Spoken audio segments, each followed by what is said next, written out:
pessoal, tudo bem? Bom dia, bem-vindos. Esse é o Bate-Papo com a CNM, nosso bate-papo ao vivo aqui toda sexta-feira, das 10 às 11 horas da manhã. E hoje nós vamos falar sobre os espaços verdes, sobre a importância dos espaços públicos, sobre a relação que eles têm com o município e como os municípios podem interagir com esses espaços públicos e torná-los vivos.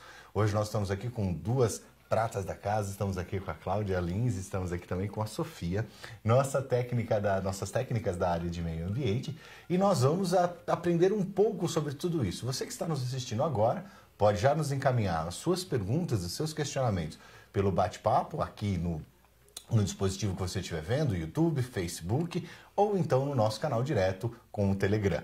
Muito obrigado pela participação de todos vocês. Esse é o último programa do ano, mas no ano que vem, sem folga, já estaremos de volta, sem nenhum intervalo, sem nenhuma interrupção. Meninas, bom dia, sejam muito bem-vindas. Então, nós vamos falar sobre esses espaços verdes. Quem conta pra gente o que são esses espaços verdes, como é que eles funcionam, qual a relação e como que o agente municipalista pode se relacionar com eles? Bom dia, Zanin. Bom dia a todos os agentes municipalistas, a todos que estão nos assistindo.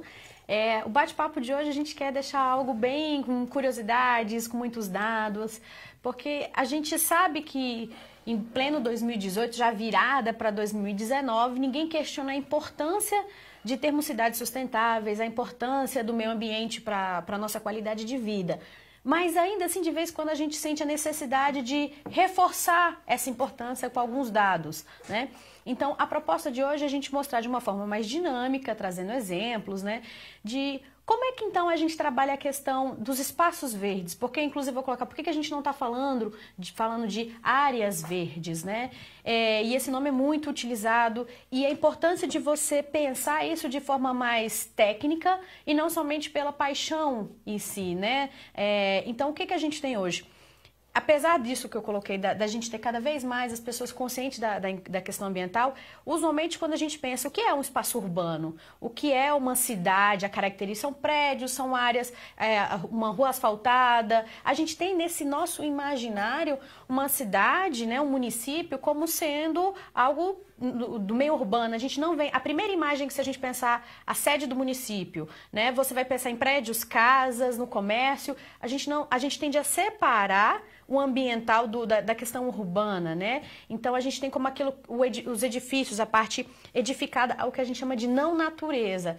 Mas é isso que a gente tem que mudar. Esse eu acho que é o grande desafio que vem surgindo para a gente, é entender a cidade como um ecossistema, né, onde ele tem a necessidade da gente trazer a parte da natureza como um equipamento urbano, né? Eu vou retomar isso mais adiante, mas é entender a função ecológica, que a Sofia vai abordar depois, mas principalmente a função social de você ter espaços verdes nas cidades. Então, a gente tem, dentro da nossa Constituição Federal, lá em 1988, o capítulo 225, onde coloca que é dever da coletividade, do poder público, né, proteger e preservar a natureza. Então, já nisso, em 88, havia na nossa Carta Magna, né, o instrumento mais importante desse país, a importância de todos, né, da coletividade, não só do poder público. Mas se a gente está falando para os gestores municipais, para um agente municipalista, para começar a questionar, como é que vocês imaginam a importância de ter uma política pública para a criação de um parque no seu município? Será que você tem essa vocação, o seu município tem essa potencialidade de trazer um lazer, uma área de sociabilidade em meio à natureza? E isso é muito mais fácil do que parece. Não existe no nosso país tão rico em biodiversidade um município que não tenha uma área verde, não tenha uma vegetação, não tenha um espaço com potencial de se transformar num espaço de lazer, num espaço para que as pessoas possam ter mais qualidade de vida, né? Praticar atividades de esportes, atividades culturais, né? Uma série de atividades. E é isso que eu estou colocando hoje aqui, isso é remota de anos antes de Cristo, né? Você tem lá no Oriente, né, a necessidade dos jardins, da beleza cênica, do lugar de contemplação. Na Grécia você tinha a ágora, que eram espaços, né, de diálogo, de conversa, onde você iam lá os filósofos debater questões da vida, onde eram essas ágoras que a gente hoje chamaria de praças e jardins, né? Mas eram espaços com estátuas, tinham templos, mas sempre arborizados. Então, desde que o mundo é mundo, as pessoas necessitam de ter um espaço para socializar, para conversar, espaços que façam elas se sentirem bens. E isso a gente perdeu, até pelo processo de urbanização que o país viveu, a gente não teve tempo, digamos assim, por conta da ocupação dos espaços, a forma como tudo... A gente teve uma revolução industrial no Brasil muito acelerada, né, uma urbanização muito acelerada, isso a nível de América Latina, e não deu tempo da gente se preocupar com o bem-estar, né, de ter espaços livres dentro das áreas urbanas, né, com vegetação, com bancos, né, com infraestrutura para que as pessoas pudessem ter momentos de lazer, momentos para socializar. Isso ficou em segundo plano porque até hoje a obrigação do gestor, né, a primeira eu preciso levar saúde, eu preciso cuidar do saneamento, eu preciso de ter escolas, eu preciso de minimizar a poeira, então eu preciso asfaltar uma rua. Então como é que ele vai... são tantas obrigações que o gestor enfrenta que não é por falta de vontade que a gente não vê a criação desses espaços livres, né, desses espaços verdes, desse espaço de sociabilidade hoje. Mas é uma agenda que cabe ao agente municipalista tentar sempre conciliar dentro do planejamento urbano. Onde é que a gente consegue propiciar uma praça arborizada? Porque muitas vezes você vê, né, desde as cidades antigas, uma pracinha em frente à igreja. Antigamente tinha muito onde era a televisão, quando a televisão não era uma coisa que todo mundo tinha, que está até hoje, que a gente tem hoje no celular. A praça era um ponto de encontro, né, nas cidades mais antigas, históricas, mas nem sempre ela tinha uma vegetação que fazia com que as pessoas, por exemplo, de dia ficassem ali. Era à noite, ao final do dia, na tarde. Eu sei que eu visitei ainda, uns 10 anos atrás, uma cidadezinha, um distrito, onde na praça tinha uma televisão. E eu assisti televisão na praça, porque ainda era uma coisa, não, uns anos atrás, nos municípios onde tem uma população predominante de baixa renda, e era alguma coisa de traços históricos assim. Então é bem interessante. Vamos lá, vamos entender. Acho que é bem interessante esse ambiente, ou essa forma como nós estamos colocando as questões, que nós estamos colocando o espaço do meio ambiente como um espaço de interação social. Eu lembro que teve uma vez que eu fiquei trabalhando no Rio de Janeiro, no centro do Rio de Janeiro, naquele hotel... Aqueles hotéis assim, que era um do ladinho do outro, sabe? Parece que você pode pôr a mão do lado e pegar a maçã na casa do vizinho, uma coisa muito, muito apertada. Eu não lembro se era São Paulo ou Rio, acho que era no Rio. E era uma coisa opressora. E aí você saía de repente, dava uma caminhadinha, olhava aquela orla maravilhosa, pronto, ganhou o dia. Né? Ou seja, tem uma conexão entre você estar num ambiente positivo e esse aspecto do meio ambiente.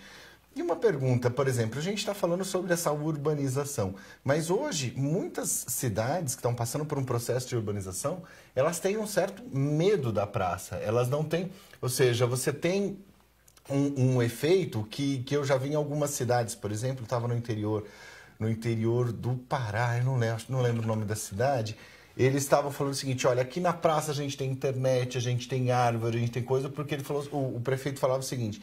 Nós vamos colocar todo mundo olhando para a praça, porque senão, se você não colocar as pessoas de bem, as pessoas de mal tomam conta. E aí você tem um problema, por exemplo, aquela praça escura, mal cuidada, que as pessoas começam... Então, como é que é essa relação entre o espaço verde e o uso desse espaço verde para que ele seja, de fato, uma coisa que possa permitir essa interação e não gerar um problema social? Exatamente. Então, é preciso que o gestor ele tome algumas atitudes no sentido de fazer com que a população se aproprie daquele espaço. E se hoje a gente tem espaços que não são utilizados pela população, por que eles não são? De repente, é pensar nisso. Você tem lugares onde você acaba deixando... Não, vou deixar grama, vou deixar algumas árvores, mas de repente o mato subiu, o mato está alto, né? Você não é um lugar policiado, você não tem iluminação, não é uma zona que as pessoas transitam muito, é um local mais afastado. Então, quando aquele local... ele não atrai o interesse da população, ele acaba que perde a função social daquele espaço. E aí ele se torna realmente uma zona perigosa, uma zona de risco. Então, a importância de você analisar dentro do seu planejamento urbano espaços que realmente são espaços onde ali a população, ele já tem uma vocação para aquilo ali, que é um espaço com grande circulação de pessoas, onde as pessoas têm vontade de estar ali. Tem que ser espaços bonitos também. A gente quer ter o prazer de estar em meio à natureza, mas não precisa estar longe da gente, né? E faz toda a diferença, né, na urbanidade. Exatamente. Eu lembro que eu vi alguns estudos, acho que da Universidade de Bilbao, eles falavam o seguinte: as cidades inteligentes são as cidades em que as pessoas caminham. E ele colocava esse caminhar, como você tem um espaço, você tem árvore, você tem uma interação. Você não vai ficar embaixo do sol, naquele concreto, naquele negócio. Então, isso realmente gera um impacto muito positivo. Vamos passar aqui um pouco para a Sofia. E aí, conta para a gente um pouquinho aí desses aspectos da conservação e os benefícios para o município. Então, eu acho que não tem como falar de área verde e não falar de unidades de conservação, que são as áreas protegidas, né? Assim, em 2000 foi instituída uma lei, que é a Lei 9.985, que lançou o Sistema Nacional de Unidades de Conservação, que é também conhecido como SNUC. Esse é um sistema que estabeleceu todas as normas, né, e critérios para que sejam implantadas e também como que seria a gestão dessas áreas protegidas, né? Então, o que é uma unidade de conservação, que também pode ser chamada de UC? É um espaço territorial que tem recursos ambientais que são relevantes a ponto de serem protegidos pelo poder público. Ah, né? Interessante. Então, assim, podem ter unidades de conservação na esfera federal, na esfera estadual e na esfera municipal também. Então, esse sistema, né, o SNUC, ele surgiu para formalizar e unificar todas essas unidades, né, formar esse banco de dados e tentar trazer melhorias na gestão dessas unidades. E essas unidades de conservação, elas são pedaços de meio ambiente que a população pode, ou você tem uma área de conservação e que a pessoa não pode ir lá. Por exemplo, a zona, sei lá, das cavernas pré-históricas, que a gente tem aqui uns negócios lá que você não pode ir, só pode ir com guia. Como é que funciona isso? Nós temos 12 tipos de unidades de conservação. 12 tipos? Só que são divididos em duas categorias. Né? A categoria de uso sustentável e a de proteção integral. Ou seja, as de proteção integral são áreas que são mais restritas, né? Que não podem ser utilizados os recursos ambientais daquela região de uma maneira direta, apenas de maneiras indiretas, como turismo, como pesquisa ou atividades educacionais. Já as de uso sustentável permitem que ocorra a utilização dos recursos, como exploração extrativista, ou enfim, de próprios recursos florestais. Então, assim, a gente tem essas duas categorias maiores que incluem dentro delas outras 12 menores. E aí o uso dessa área vai depender da categoria, né? Então, assim, cada unidade de conservação, cada área protegida, deve ser escolhido um tipo que seja mais adequado às características dela. Então, se é uma região que tem potencial para ser turístico, então tem que ser escolhida uma categoria que permita o turismo, como, por exemplo, parques ou monumentos naturais. Já se é uma área que tem atividades extrativistas ou população tradicional que vive dos recursos de uma maneira sustentável ali dentro, pode ser escolhido um outro tipo, como, por exemplo, uma reserva de desenvolvimento sustentável, uma reserva extrativista. São vários tipos possíveis, né? E se você tem, por exemplo, uma cachoeira, ou às vezes tem umas coisas que são áreas super turísticas, por exemplo, um morro bem alto. Você fala assim, nossa, não tem nada lá, é seco, não sei o quê. Ah, mas é excelente para você pular de parapente, ou você fazer o mirante, ou você ver... Como é que você define esse tipo de coisa? Como é que você traz essa realidade? Eu consigo mapear o meu município em relação a essas áreas de proteção, essas UCs aí, ou como é que eu devo encaminhar esse processo? Para uma unidade de conservação ser criada, né, tem uma série de procedimentos.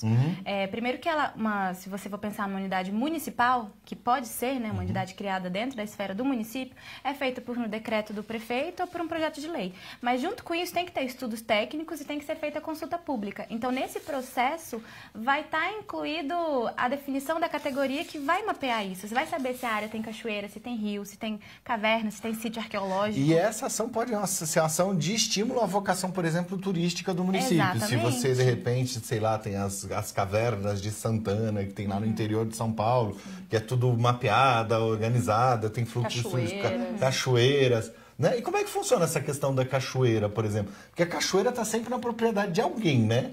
Depende, mas às vezes ela está em área pública, não está só em área privada, né? Depois a Sofia pode falar sobre o que são RPPNs, que eles chamam de RPPN, né? RPPNs, exatamente, rapaz, mas um alerta que a gente faz para os gestores é que a gente às vezes... É muito famosa as unidades de conservação federais, né? Como Foz do Iguaçu e outras, né? O próprio Corcovado que está na Floresta da Tijuca, mas...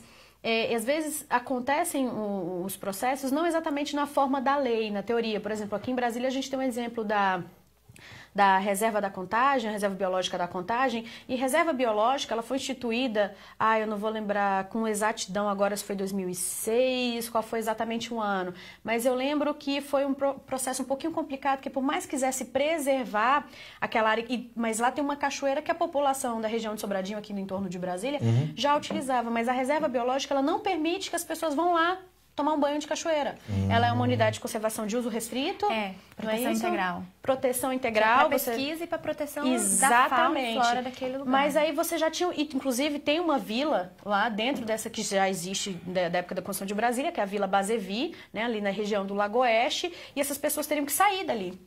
Mas, então foi um processo que não foi feito de forma muito democrática. É federal, é reserva, mas a gente não pode ter nesse país uma preocupação apenas ambiental. Você tem que ter, inclusive eu participei de alguns diálogos com o Instituto Chico Mendes de Biodiversidade, que é o instituto responsável pelas unidades de conservação no país, e eles falaram, não, a gente já está até pensando de dialogar para transformar em um parque, até porque... As pessoas só costumam preservar aquilo que elas conhecem. E quando eu digo as pessoas, eu digo quem está próximo. Então, se você tem que a população utiliza a cachoeira, já você tem uma vila de poucos moradores que moram ali, as pessoas querem que aquilo tudo permaneça bonito, permaneça com qualidade. Então, assim, você não pode simplesmente do dia para a noite proibir, né, o uso restrito. Então, a importância de ter políticas públicas, não só municipais, estaduais, mas também federais, que dialoguem com quem já usufrui daquele espaço. A gente sabe que tem espaços extremamente sensíveis do ponto de vista ambiental, de espécies ameaçadas, né? Nesse sentido, se não há possibilidade desse tipo de interação, né? Tudo bem, mas a importância de gestores, quer ele um presidente da República, né? Ou um governador, ou um prefeito, prefeita, da gente pensar como que a população ela vai criar um senso de pertencimento com aquele local, uma relação afetiva de querer que aquilo ali se perpetue. Eu tomo um banho de cachoeira aqui, eu quero levar meus filhos para tomar um banho de cachoeira aqui. Então, como é que a gente faz com que a população se sinta pertencendo àquele local? E é só a partir do momento que a gente cria uma relação afetiva que a gente passa a se importar com aquele espaço e aí você tem pensar na proteção dele. Uma ação coordenada de controle, de conservação, né? Um dos objetivos, né, desse Sistema Nacional de Unidade de Conservação é que seja promovida a educação ambiental, justamente com esse enfoque, né, para que você inclua a população que está no redor e explique o que é aquilo ali, por que é importante, o que ele significa para você. E junto disso, no processo de criação de uma unidade, deve ser sempre feita consulta pública e apresentada em linguagem acessível para a população que está lá, né, para a população do entorno, que ela saiba por que aquilo vai ser criado, vai afetar ela, como que isso vai ser feito, como que eu posso participar. É importante essa etapa democrática do processo. Deixa eu passar aqui, eu já recebi 3 perguntas aqui. E estava vindo mais uma aqui, ó. Osni Morinishi Rocha. Bom dia. Quais são as categorias mais utilizadas de unidade de conservação municipais? Muito bom bate-papo. Mas vamos lá, aqui eu tenho uma pergunta que a Sara mandou aqui. Quais são os tipos de unidade de conservação e o que... Eu já vou passar as 3. Ó. Quais são os tipos de unidade de conservação? O que motiva a criação da unidade de conservação no município? E quais benefícios elas podem trazer para os municípios? Depois a gente vai para a do Osni, já que está nos assistindo aí. Os tipos eu expliquei ainda agora, né? Que são aqueles de uso mais restrito, que permitem o uso, as outras que permitem o uso... que tem a utilização dos recursos da área, mas isso vai ser classificado de acordo com a área, né? Então, assim, o que uma área pode se tornar uma unidade de conservação, né? Que características que aquela área tem que vai tornar ela passível de virar uma unidade? E aí foi feita uma pesquisa, que é da Fundação Mata Atlântica, né? Que estudou as unidades de conservação municipais que existem na região da Mata Atlântica. E aí, nos municípios que possuem, eles apontaram quais são os principais motivos que decidiram para ter uma unidade de conservação. A principal foi a proteção de vegetação remanescente, né, da paisagem natural, daquela vegetação nativa da região. Em segundo, foi indicado o uso público, como atividades de lazer, de turismo, de educação, de turismo ecológico, enfim, né? Depois disso, a questão da educação ambiental, né, e ter o contato com a natureza para a população que mora naquela região. Atividades de pesquisa também foram indicados como motivo, né? Você tem um lugar que possa ser pesquisado para questão de fauna, flora. A proteção de espécies raras e ameaçadas, né? A gente vê vários casos hoje de espécies que já estão em extinção, principalmente na Mata Atlântica, então é importante. Os municípios apontaram isso como uma das questões importantes que motiva ter criado essa unidade, essa área protegida. E, por fim, e não menos importante, é a proteção dos cursos d'água. Né? Hoje em dia, a gente vê que a maioria das cidades, dos municípios, é abastecido por uma unidade, por um rio que está dentro de uma unidade de conservação. Então, ou seja, aquela água de abastecimento público que chega na cidade, ela só é possível porque está dentro de uma área protegida, que tem uma vegetação, que faz serviços ecológicos, né, ambientais, que permitem que aquela água continue sendo ofertada e de boa qualidade. Então, assim, as unidades são fundamentais para garantir, inclusive, o abastecimento de água. Ou seja, você tem que ter uma visão orgânica, você tem que conseguir enxergar o todo e como essas coisas interagem. Você falou aqui da Fundação Mata Atlântica, eu estou vendo, por exemplo, os meus pais, eles moram no litoral de São Paulo. Em São Sebastião, onde tem Mata Atlântica, onde tem justamente isso. E todos esses aspectos são extremamente visíveis no dia a dia. A urbanidade, a questão de você ir à praia, de você fazer essa interação, a questão da preocupação de cuidar da floresta, porque os processos de desmatamento o pessoal faz assim, na beirada da rodovia deixa a floresta, aí aqui passa 200 metros, eles tiram tudo, então você fica com uma capinha de floresta e o pessoal teve uma ação social, de mobilização para conseguir garantir esse tipo de ação. E você falou pesquisa, ela tem o CEBIMAR, que é um centro de estudo de biologia marinha da USP. Eu lembro que tinha uma professora que ela pesquisava uma alga chamada Bryopsis penalis, sei lá, e a gente ficava mergulhando com a professora para fazer. E ela falava assim, isso aqui é muito importante por causa dos cursos, ou seja, realmente eu consigo ver tudo isso funcionando numa mesma região. Mas, às vezes, as pessoas têm uma certa dificuldade em relação ao relevo ao clima. Tipo assim, cerrado também é vegetação, né? O pessoal que tem que ir, quando você vai aqui pro parque de água mineral ou para outras coisas assim, ou então o pessoal do Nordeste, que tem um clima mais árido, também tem que trazer essas vantagens do seu ambiente. Como é que funciona essa adaptação das diferentes regiões? Assim, o Brasil tem alguns biomas, né? A gente pode ver a Mata Atlântica, a Floresta Amazônica, o Cerrado, a Caatinga, Pantanal, né? Enfim. Então, cada bioma tem uma característica diferente que não torna menos importante, né? Assim, é importante preservar, mas sempre em conjunto com a sociedade, né? O que aquilo representa para a sociedade. Então, como a Cláudia estava falando, a importância das áreas verdes passa por vários benefícios diferentes, né? Assim, a gente comentei antes. Tem a questão da proteção dos cursos d'água, né? Tem a questão de você amenizar o clima daquela região, né? Assim, se você tem áreas verdes, você vai ter um clima mais ameno, né? Porque você olha os grandes centros urbanos, você pega uma São Paulo da vida. Você tem o problema da inversão térmica, né? Ilha de calor. Aquela boa ilha de calor, que é o nome técnico, é um bolsão de concreto, sol, e você não consegue vencer o efeito...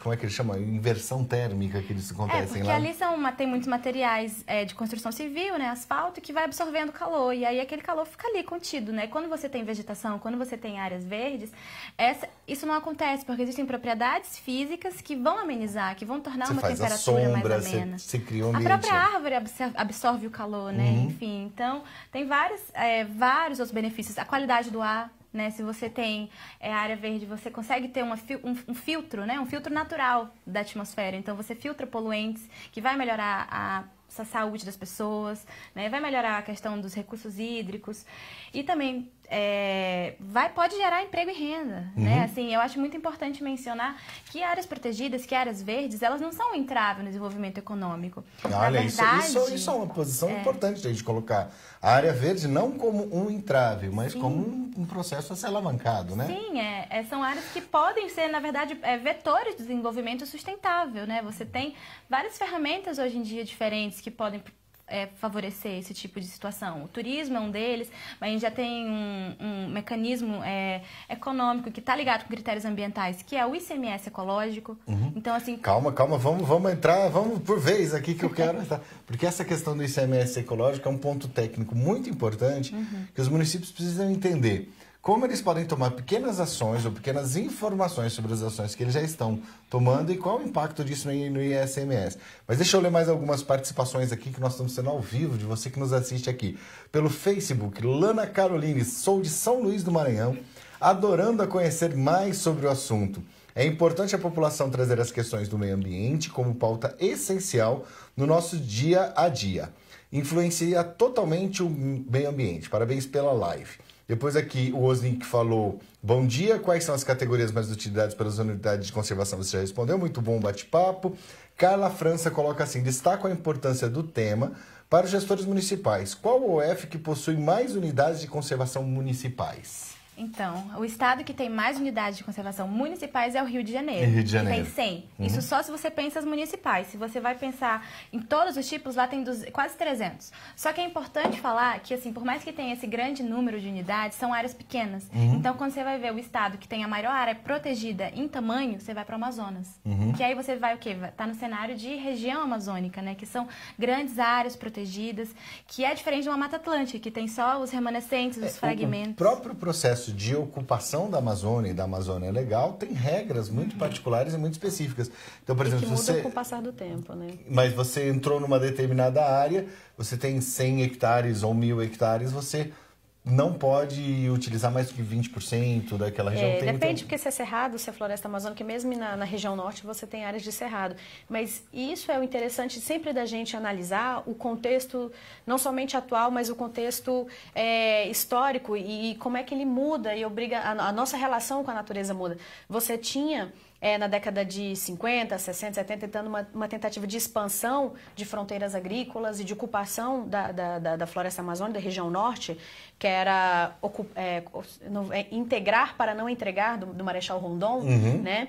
Que era tentar integrar o território, né? E aí você tinha onde as pessoas, né, muitas pessoas do sul, de outras regiões que foram para a região norte, para a região amazônica, para ocupar aquele espaço, você tem um processo de ocupação onde ele só se tornaria dono daquela terra se ele casasse, porque ia constituir família e se fixar, e se ele desmatasse, no mínimo, 50%. Então, isso mudou completamente hoje. Eu conversei muito com o prefeito de Paragominas, se não me engano. Inclusive, acho que Paragominas foi uma cidade que foi construída com o segundo colocado na classificação do projeto arquitetônico de Brasília. O Lúcio Costa ganhou um, eles pegaram o segundo e fizeram lá em Paragominas, se não me engano. Posso estar tendo algum equívoco aqui, mas eu lembro do evento do prefeito. E lá eles faziam parte do Círculo do Fogo, que é considerado exatamente isso, que era o efeito dessa política pública, em que a pessoa chegava, tinha que dominar o território, desmatar, colocar gado, só que aí você gerava um processo de desertificação, um terreno muito arenoso, a quantidade a produtividade do gado em relação àquela tipo era baixa, não era tão grande quanto no sul, e aí deu um monte de problemas, né? Isso mudou. Como é que isso mudou agora? A nossa relação com o meio físico, ela muda com o passar dos anos, né? E a tendência sempre, e muito uma pressão vindo de fora, de outros países para cá também, né? E a gente tem um contexto hoje de preservação. A gente não consegue pensar numa regressão do nível que a gente vive, né? Assim, até porque a população está cada vez mais consciente da importância da questão ambiental. Mas a gente também tem, dentro de uma agenda da ONU, das Nações Unidas, os Objetivos do Desenvolvimento Sustentável, onde a gente tem no objetivo 11, que é o que até 2030 a gente tornar cidades e comunidades sustentáveis.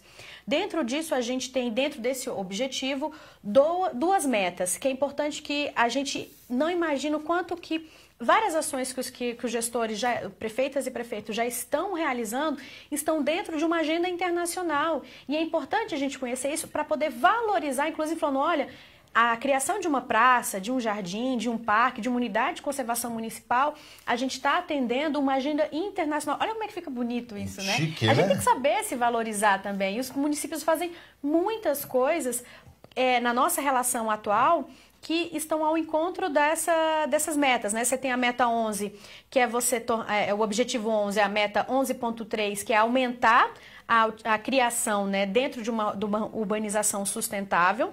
E o objetivo 11.7, que é você aumentar, né, até 2030 a criação de espaços públicos seguros, inclusivos, acessíveis e verdes, né? Então, por isso que eu falo que a pressão vem uma agenda internacional, mas que está mudando a forma como a gente se relaciona com os espaços nos municípios, seja ele urbano ou não. Epa, que acabou de dar o informe do nosso intervalo. Deixa eu parar aqui. Desculpa, esqueci de desligar o selo silencioso. Mas aproveitando a deixa, nós vamos retomar esses aspectos da urbanidade, da construção e das metas. Mas antes disso, nós vamos passar aqui para o nosso primeiro intervalo e nós vamos passar uma matéria do Bom Dia Brasil, aqui já estou citando os créditos, um estudo inédito que a CNM trata do Minha Casa Minha Vida. Acompanhe conosco e nos vemos em 4 minutos. E o relatório apontou que muitas cidades pequenas não estão conseguindo entregar as moradias do programa Minha Casa Minha Vida. O número de contratos despencou nos últimos anos, né, Fábio? Olha, Chico, segundo o estudo da Confederação Nacional dos Municípios, desde 2013, mais de 90% das cidades pequenas, com até 50 mil habitantes, não conseguem fazer contratos com o programa Minha Casa Minha Vida. Mas o Ministério das Cidades contesta a informação. As casas estão praticamente prontas desde 2016, mas a construtora teve problemas, não finalizou a obra e ainda não entregou cerca de 500 unidades do programa Minha Casa Minha Vida no município de Juazeiro, no interior da Bahia. Com a paralisação, vândalos destruíram parte do que foi instalado. Levaram janelas, telhas, portas, pias. Quem está na fila de espera pela casa própria há muitos anos, como o Wildes, fica desolado. Ela paga aluguel há 25 anos e há 4 teve o nome aprovado no cadastro do programa. Toda lista que chega, eu fico agoniada, chega a me dar dor de barriga pensando. E nada, e nada, e nada. E tá aí. Em Japaraíba, Minas Gerais, Javé passou pela mesma situação. Foram 50 anos morando de favor ou pagando aluguel, até que conseguiu receber a casa própria em 2015. O município tem 4.200 habitantes e até agora a prefeitura conseguiu fechar apenas um contrato do Minha Casa Minha Vida para a construção de 30 casas. Saí da casa que está pagando aluguel para entrar para essa casa aqui. E estou muito satisfeito e agradeço muito a Deus. O prefeito diz que foi difícil reunir todos os documentos e atender às exigências do governo federal para participar do programa. As regras realmente são difíceis de a gente conseguir as etapas e concluir as etapas. O déficit habitacional no nosso município é em torno de 60 unidades. Eu acho que atenderia a nossa população em torno de 60 a 80 unidades. E a grande maioria dos prefeitos de cidades pequenas, com até 50 mil habitantes, vem enfrentando dificuldades para aprovar projetos do Minha Casa Minha Vida nos últimos anos. Um estudo feito pela Confederação Nacional dos Municípios mostra que até 2013 essas prefeituras conseguiram assinar contratos para construir 166 mil casas do programa. Mas de 2014 para cá, o ritmo de contratações caiu drasticamente e ficou praticamente impossível fazer novos contratos. A pesquisa foi feita com dados encaminhados pelo Ministério das Cidades à Confederação, com base na Lei de Acesso à Informação. A CNM diz que entre 2009 e 2018, o programa Minha Casa Minha Vida contratou 5.300.000 moradias em todo o país e entregou 74% do total. Mas que problemas operacionais, como a paralisação de obras, levaram ao cancelamento de uma seleção feita em 2013 para os municípios pequenos. A partir daí, mais de 90% das cidades com até 50 mil habitantes não conseguiram fazer contratos novos do programa. De 2013 para cá, reduziu muito o atendimento nesses municípios. Obras que porventura estejam acontecendo nesses municípios são fruto de contratos anteriores a 2013. O governo que vem aí precisa olhar com carinho essa situação para que a gente tenha a população atendida. O ministro das Cidades contesta os dados. Diz que os pequenos municípios fizeram, sim, novos contratos do Minha Casa Minha Vida nos últimos anos. Este ano, até setembro, teriam sido assinados 52 mil contratos. Ele diz que a queda no ritmo de contratações ocorreu em todo o país, inclusive em cidades maiores, como consequência de irresponsabilidades cometidas em anos anteriores. O governo federal, no período entre 2013 e 2015, contratou obras muito acima da capacidade orçamentária e financeira. Milhares de obras paralisaram, muitas empresas quebraram, faliram. Nós recebemos mais de 180 mil moradias paralisadas em 2016. Nós já retomamos mais de 165 mil dessas moradias. De acordo com a Confederação Nacional dos Municípios,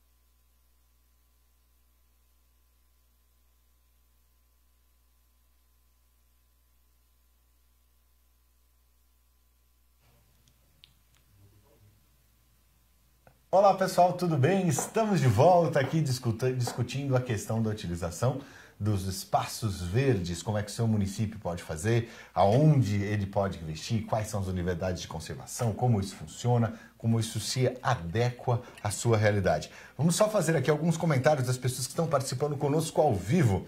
Guilherme Hautziger está falando assim, bom dia e feliz ano novo. Fazia tempo, hein, Guilherme? Bom vê-lo aqui de novo. Viviane Cruz coloca aqui, excelente bate-papo, parabéns. Rafael Araújo coloca aqui, CNM sempre arrasando. Temos aqui acompanhando Marcos Vinícius Albuquerque e Vicente de Paulo Albuquerque. Olha, todos os Albuquerques aqui. E Caula Albert, parabéns pelo tema, assunto atual e deve ser cada vez mais discutido nos municípios. Aproveito para desejar um feliz 2019 para a equipe da Rede Municipalista. Aqui a gente não para. Muito obrigado, Carla. Estaremos juntos em breve falando. Bom, para continuarmos, eu tenho uma pergunta. Agora a minha, vou furar a fila aqui das perguntas. Quando é que isso começou? Da onde que vem? Da onde que é essa história? Como é que esse negócio chegou no Brasil? Nós chegamos aqui e falamos, agora eu quero ter unidade de conservação ambiental. Conta um pouquinho da história disso pra gente. Bom, cara. Na verdade, como a gente estava falando, isso tudo reflete o processo de ocupação do território brasileiro, né?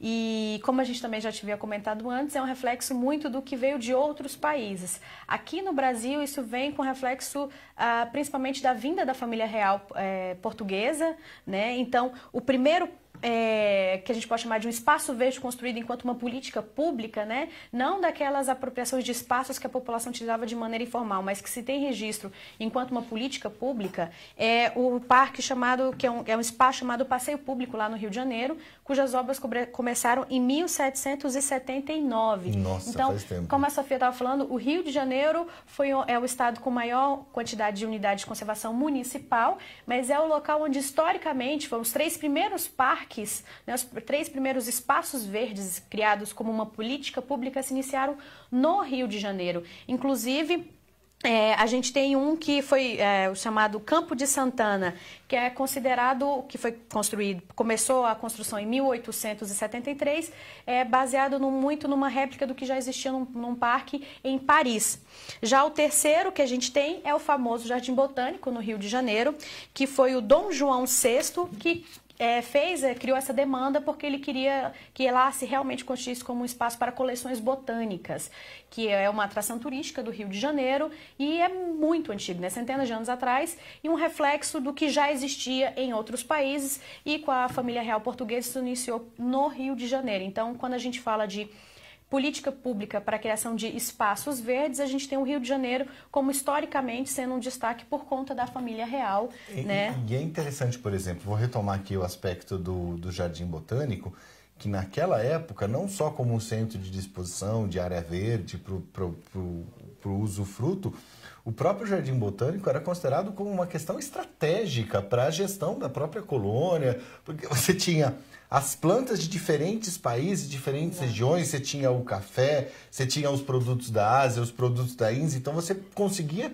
manter aquele produto como uma reserva biológica mesmo, né? Como um banco estratégico de conservação da diversidade dentro aí da coroa, né? Então tem um aspecto muito interessante da construção do Jardim Botânico. Vale a pena, quem não foi ao Rio de Janeiro, É absolutamente maravilhoso o passeio lá dentro. É muito bom. E tem um outro destaque também do Rio de Janeiro que vale a pena. A Sofia estava comentando de que uma das razões da criação de unidade de conservação municipal é a questão da preocupação com o abastecimento de água potável. Em 1862, Dom Pedro II ordenou o reflorestamento local no Rio de Janeiro. Por quê? Porque em meados do século XIX, a gente teve uma grande devastação no Rio de Janeiro para a ocupação do espaço urbano, né? Eu não tenho como construir uma casa se eu não retirar uma árvore daquele local, né? Então, o Rio de Janeiro passou por uma grande seca. Então, a Floresta da Tijuca ela é o que é hoje porque Dom Pedro II ordenou o reflorestamento dessa que foi a maior devastação, entre aspas, né, daquele período. Então, foi um major da Polícia Militar que iniciou o trabalho na época ainda da escravidão, utilizando-se, né, de mão de obra escrava, e eles replantaram mais de 100 mil mudas, né, principalmente de espécies nativas da Mata Atlântica. Mas isso, eles já faziam a ligação em 1800 de ausência de vegetação e crise hídrica. Isso é algo que hoje a gente precisa retomar essa importância do século XIX, né? Já faziam essa conexão entre a necessidade, a importância de você ter vegetação para você ter água. Isso é extremamente importante da gente fazer esse link com a nossa história. Então, hoje, acho que a Sofia depois pode falar um pouquinho, né? Que é a unidade sobre turismo e essa unidade que virou depois uma unidade de conservação sobre a importância da Floresta da Tijuca. Já só antes de passar para a Sofia aqui, mais uma participação de você que nos acompanha ao vivo aqui pelo Telegram. Vamos ver aqui. Vivian Carolina, bom dia, parabéns pelo tema. Marcos Vinícius Cunha, essas meninas arrasam, né? Não tenho a menor dúvida. Vamos lá, Geraldo Alves Franca, sempre ótimos temas qualificados, colocados à disposição. Sempre muito conhecimento e qualidade. Olha isso aí, Geraldo. Geraldo, é muito bom. Revela conosco. Geralda fez o treinamento conosco no Rio Grande do Norte, mas acho que ela é de outro estado, acho que ela é do Ceará. Vamos lá. Conta pra gente um pouquinho mais, que nós te interrompemos, Sofia. O que mais você tem pra contar aí dessas coisas que tem bastante papo e pouco tempo? Vamos lá. Então, eu acho importante tratar a questão do turismo e das unidades de conservação. E como as unidades de conservação podem promover um turismo sustentável nos municípios, né? Então, assim, elas, hoje em dia, já as unidades, né, esse turismo que já acontece, tem relevância econômica para o Brasil. A gente tem um estudo aqui do ICMBio, que eu vou trazer uns dados assim. Atenção, momento, agora aquele momento, né? Estudo do ICMBio, contribuições do turismo em unidades de conservação para a economia brasileira, efeitos do gasto dos visitantes em 2017, né? É um dado atual, é um dado mais recente que eles têm. Nesse estudo só analisam as unidades federais, como o caso da Floresta da Tijuca, Foz do Iguaçu, Fernando de Noronha, são os grandes casos, mas temos também a Chapada dos Veadeiros, vários exemplos, né? Nós temos cerca de 200, quase 300 unidades de conservação federais. E hoje em dia, essa atividade econômica, né, ela já traz muita geração de renda e de emprego para os municípios, né? A gente tem um dado que é que os visitantes gastaram cerca de 2 bilhões nos municípios de acesso a essas unidades de conservação, só no ano de 2017, né? Porque o turista vai lá, vai visitar e vai gastar tanto diretamente com o turismo como indiretamente, né? Com hospedagem, com restaurante, com transporte. Então, essa renda é uma ferramenta fundamental para populações locais que podem estar mais isoladas ou que podem chegar até a viver do turismo, né? É uma dinamização da economia causada pelo turismo ecológico, por um turismo em uma área protegida, né? A gente já tem várias trilhas que acontecem dentro de parques, dentro de unidades de conservação, que propicia esse contato com a natureza, né? Toda uma atividade que está voltada para isso. Esse estudo, ele aponta, né, que muitas unidades estão em áreas rurais, né, em áreas afastadas. Então, essa renda que chega pelo turismo já é fundamental para aquela região. Porque quando você tem o turismo, ele tem um efeito no tecido econômico que ele vai gerando um efeito multiplicador. Muitas vezes você não é um município turístico, mas você é um município do lado que produz o insumo, que faz a renda, que é vendido no município. Tal. Às vezes você tem polos de convergência, ou a pessoa vai para lá, mas vai almoçar, de repente, no município vizinho, você vai gerando essa convergência e você tem um impacto do desenvolvimento econômico bastante alavancado. E aí é o que falta. Talvez nós trabalharmos de uma forma um pouco mais proativa na consolidação desses roteiros turísticos e esses roteiros ambientais. Porque hoje em dia você vê as pessoas vindo de fora, e eu vejo, por exemplo, minha irmã, que veio da Suécia e tal, ela chega aqui, ela tá agora em Jericoacoara. Ai, que né? lindo. Tá em Jericoacoara.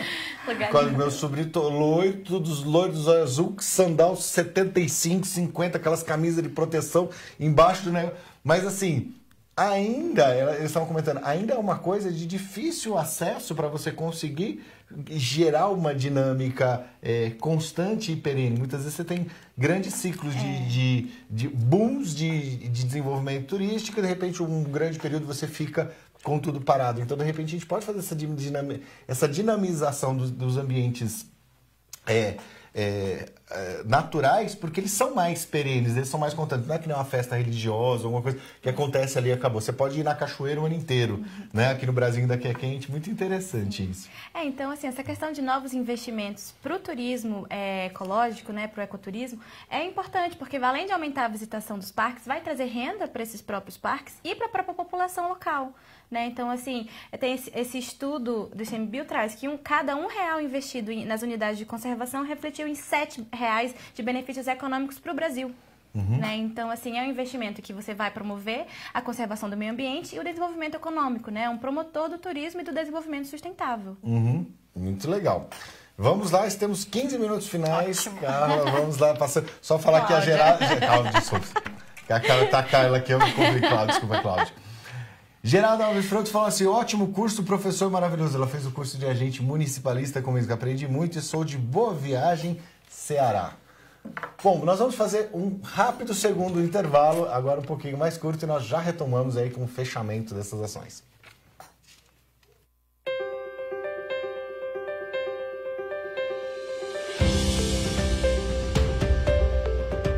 Eu sou a voz dos municípios do nosso Brasil.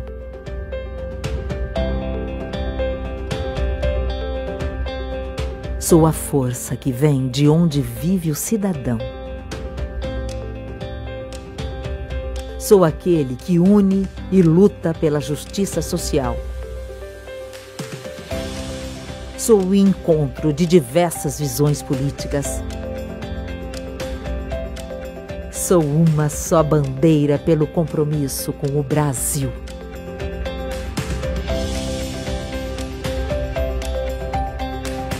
A caminhada é árdua, mas a determinação, a garra e a vontade é maior ainda.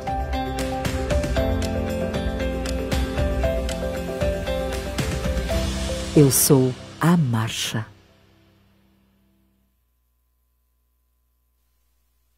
Olá pessoal, tudo bem? Estamos de volta aqui com a Cláudia, com a Sofia. Nós estamos falando sobre o meio ambiente, sobre essas zonas urbanizadas, sobre o efeito do meio ambiente, como é que eu posso utilizar isso. E agora nós vamos entrar em dois últimos aspectos muito importantes. Aquilo que nós estávamos discutindo aqui no intervalo sobre algumas pessoas que já prescrevem meio ambiente como uma parte dos tratamentos psicológicos e tudo mais. E também vamos entrar na questão do ICMS verde para entendermos o que é isso. Mas conta pra gente aquilo que a gente estava discutindo aqui no intervalo rapidinho. Exatamente. Aumentou, e tem, como a gente está sempre falando na questão da sustentabilidade das cidades, mas tem um outro ramo na área da saúde, da psicologia, né, que está estudando a importância de ambientes verdes, esses espaços verdes, para a saúde, que não é a saúde enquanto o meu corpo físico, mas a saúde mental. Né? E uma universidade no Reino Unido, ela fez uma pesquisa com mais de 10 mil pessoas durante vários anos e colocou a importância e correlacionou que pessoas que moram próximas a parques, jardins, né, a espaços verdes, locais onde elas vão caminhar, onde elas vão interagir, vai ter um esporte, uma atividade cultural, enfim, onde elas vão socializar, são pessoas que têm menores tendências a desenvolver transtornos mentais, seja uma depressão, seja algum surto de estresse, né? Então, para a saúde mental, né, e o resultado dessa pesquisa, né, a chamada do título é a importância de se prescrever natureza para a saúde mental. Prescrever natureza para a saúde mental. Sabe, em vez de ser, eu não vou te prescrever um antidepressivo, eu não vou te prescrever uma tarja preta, mas eu vou te prescrever que você vá no parque caminhar caminhar 10 minutos olhando a natureza, ouvindo um som de pássaros, e você promover uma conexão e uma interação das pessoas com o ambiente natural, porque hoje em dia a gente está cada dia mais estressado, a gente está cada dia com um volume maior de tarefas, fazendo 1000 coisas, muito, de repente, conectada a meios digitais. Então, a gente tem, infelizmente, uma sociedade que aparenta cada vez mais problemas de saúde mental, né, infelizmente. Então, a importância de você pensar em políticas públicas para a saúde mental que estejam conciliadas com a utilização de espaços públicos verdes. Então, a gente tem uma quantidade cada vez maior de pesquisas que comprovam, por meio de dados, que pessoas que moram próximas a espaços verdes são pessoas com menores índices de transtornos mentais. E aí vem a importância também de outras pesquisas que colocam que muitas vezes esses espaços verdes estão localizados em áreas mais nobres.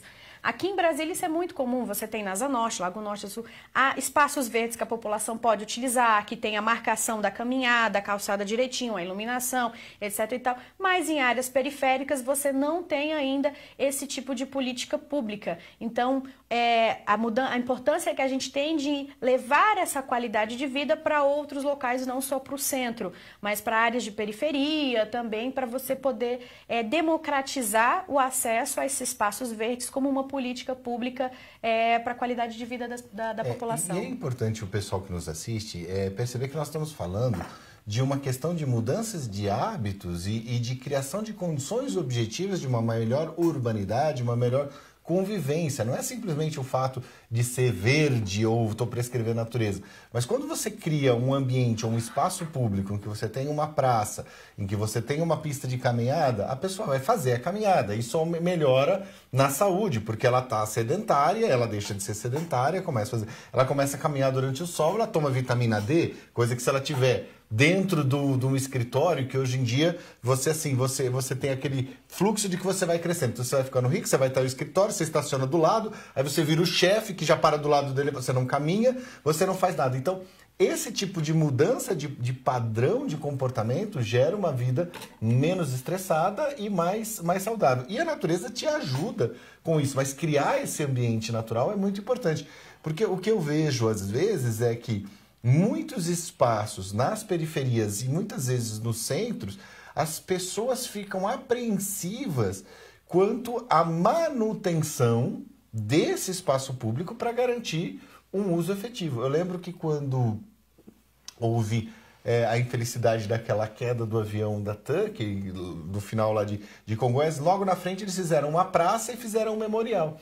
E as pessoas discutiam o seguinte, peraí, mas nós vamos fazer uma praça, será que vai ficar limpo? Será que não vai juntar pessoas? Será que não vai gerar um problema social maior ou não? Então, manter esse espaço público para que ele possa ser utilizado é muito importante. Então, tem que ter a presença da administração pública. Eu vou dar um exemplo aqui. No final da gestão passada, que Brasília teve um momento muito tumultuado, o governador foi preso e tal, as administrações entraram em caos e em colapso. E tem um parque lá em Águas Claras, onde eu moro, que ficou literalmente abandonado. Eu tenho 1,80 m e o mato tava da minha altura, eu olhava assim, né?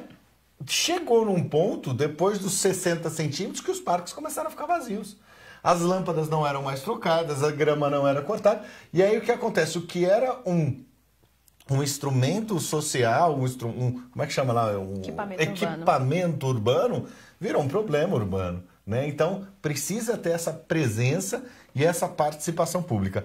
Nos 8 minutos finais, deixa eu só ver aqui que tem mais gente falando um monte de coisa.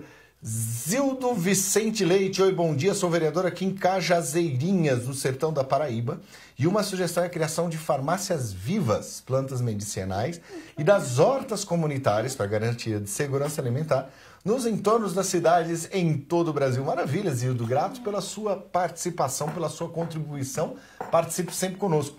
Sofia, nos nossos 7 minutos finais, fale pra gente sobre o ICMS verde. O que é isso? Então, o ICMS verde, né, é o Imposto sobre a Circulação de Mercadorias e Serviços com Critérios Ambientais, né, também chamado de ICMS ecológico ou verde.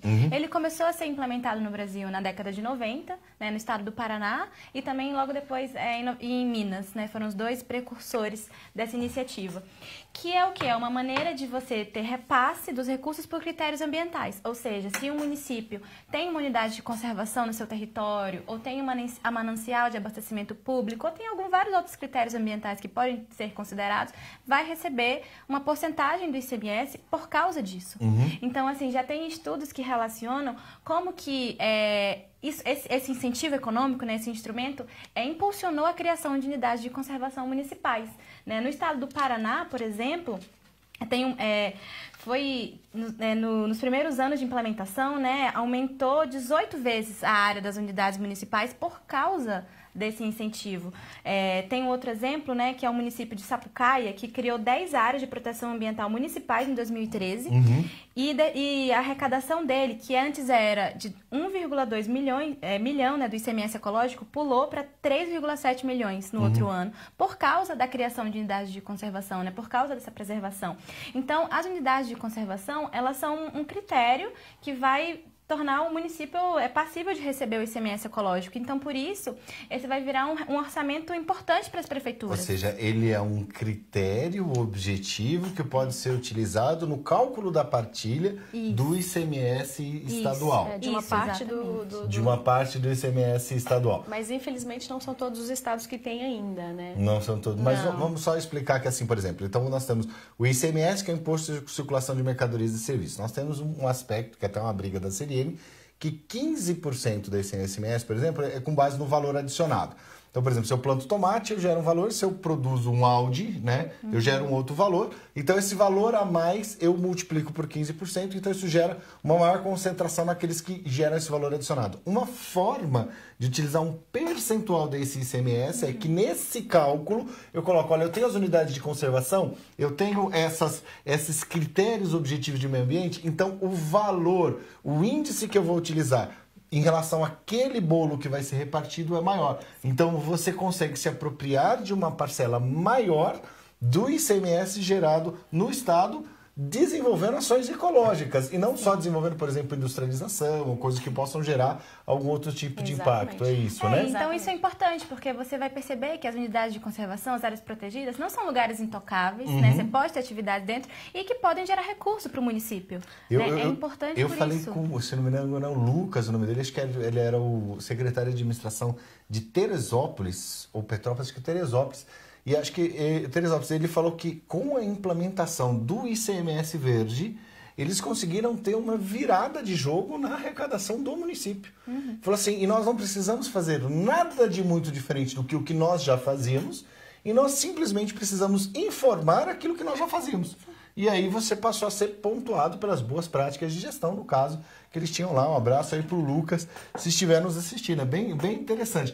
E como é que a pessoa precisa fazer, quem estiver nos assistindo, quiser saber mais sobre ICMS verde, como é que ela faz, onde que ela busca, quem que ela vai atrás? O Instituto Ambiental do Paraná, porque o Paraná acho que é o estado hoje em dia que foi o precursor e que mais implementou. Ele já tem um material muito legal sobre essa questão do ICMS ecológico no Brasil hoje em dia, e a gente está realizando estudos aqui dentro de como que está sendo feito essa implementação nos estados e nos municípios. Exatamente. A nível nacional ainda existe uma carência muito grande de informações, então a CNM está elaborando um estudo, né, junto aos estudos técnicos com a área técnica de meio ambiente, que vai envolver depois a de saneamento também, e a gente quer fazer um comparativo, quantos estados tem, dentro desse estado, quais são os critérios, porque muitas vezes tem estados, se não me engano, Mato Grosso do Sul, que tem dentre os critérios a existência de terra indígena, né? Você tem se faz coleta seletiva, você tem outros estados que vão colocar se ele faz tratamento de esgoto, né? Se faz esgotamento sanitário. Então, os critérios variam conforme os estados. Então, a primeira coisa que o município ele tem que procurar para saber se o seu estado tem é entrar em contato com a Secretaria de Meio Ambiente, por exemplo, né? Para poder entrar em contato com o Estado para saber se o Estado tem. Esse estudo que a gente está fazendo deve sair até final de janeiro, né? A gente deve lançar, ele vai ser único, assim, é um estudo realmente bem abrangente a nível nacional. Porque acho que é muito importante nós entrarmos de quais são os critérios técnicos que podem ser utilizados como critérios objetivos de pontuação segundo a legislação do Estado, porque o ICMS é uma legislação estadual, para que nós possamos incentivar esse tipo de ação e simplificar essa articulação dos municípios que estão engajados com as demandas ambientais para que consigam usufruir desse tipo de benefício. Sem dúvida. Meninas, o papo tá ótimo, o tempo passou voando, né? Vou passar aqui nos nossos 2 minutos finais para vocês fazerem aí uma despedida, umas colocações finais. Não sei quem ganha primeiro. Sofia, você, quais são suas últimas palavras para quem nos assiste? Eu acho muito importante a gente estar discutindo a questão dos espaços verdes, as unidades de conservação dos municípios e quebrando alguns preconceitos, né? Porque a gente tem a ideia, muitas vezes, que uma área protegida vai impedir o desenvolvimento, né? Que você não vai poder realizar certo uso no município, sendo que, na verdade, essa questão ela é conversada antes, né? No processo de criação de uma unidade, ela vai ter... É necessário que ocorra um diálogo com as outras atividades, com o planejamento, com a agricultura, para que não tenha esses conflitos, né? Para que não ocorram essas sobreposições de interesses e que seja tudo feito da melhor maneira para o município, né? E além disso, como a gente conversou aqui hoje, é possível ver que é uma ferramenta para promover o desenvolvimento local, né? Que se feita de uma maneira adequada, de uma maneira que inclua a sociedade, vai ser um propulsor do desenvolvimento sustentável naquele município. Maravilha. E você, Cláudia, suas palavras finais? Bom, agradecer a presença de todos vocês que em pleno 28 de dezembro, já final de ano, estão aqui com a gente, né? Desejar um feliz ano novo e que cada vez mais os agentes municipalistas e todo mundo que está escutando a gente pense exatamente como a Sofia colocou, nas contribuições não somente ecológicas, mas nas sociais que os espaços verdes propiciam para os municípios, né? Relembrar que na história do nosso país coloca a importância de você ter vegetação para a gente poder pensar em ter água para beber. Então, uma série de fatores onde a gente precisa, sabe, aprender a conciliar já desde o planejamento urbano, seja um município pequeno, precise de plano diretor ou não, né? Se ele tem mais de 20 mil habitantes, independente disso, né? A gente precisa começar a planejar ter cidades inclusivas, cidades com espaços verdes, para que a própria população tenha uma qualidade de vida cada vez melhor. Então, para além da questão ecológica, para além da gente poder, né, apesar de parecer meio contraditório, não é pensar só na gente, né, mas a gente precisa pensar nas futuras gerações também. Que cidade que a gente está deixando para as futuras gerações?